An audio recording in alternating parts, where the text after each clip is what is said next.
Hi there, Chris here. It's time for week 5 of the Dead End Quilt-Along that I'm hosting along with my friend Pam from Pammy Jane. This week we're making our cute little ghosty friends. For the ghosts, you will need templates T, U, V, as well as fabric pieces W and X.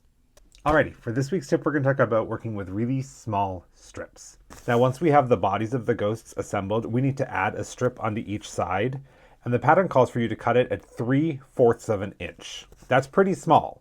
After you have your 1/4 inch seam allowance, that would only be 1/2 inch sticking out the side. When you have long skinny strips, it's really easy to get them distorted while you sew. So my suggestion is to actually cut these a little large. I've cut mine at 1 inch. I will attach them to the sides and press them back, and then trim the block to the size it's supposed to be.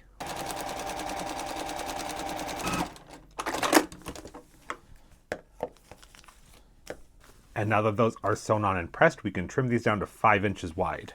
And that should be about 1/2 inch from this seam to the edge on both sides.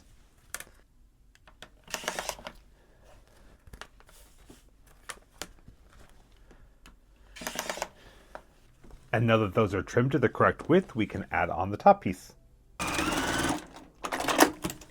And now that the tops are added and everything is pressed, we can add those to our stack of houses and our pattern, and put this aside for next week. I know last week's houses were a lot of work, so if you have not quite finished them, use this as your opportunity to get a little bit caught up. Next week we are making the trees and the pumpkins, which are both super simple, so if you need a little bit more time to get caught up on some of those more difficult pieces, that will also be a great opportunity for it. Now, as always, remember to log your progress in this week's Google Doc. Here's the QR code for that. That's how you're going to get your name entered to win some of our fabulous prizes. Even if you have not finished this week's assignment, still make sure that you get that logged prior to midnight next Friday. So for now, get sewing, and I'll see you next week.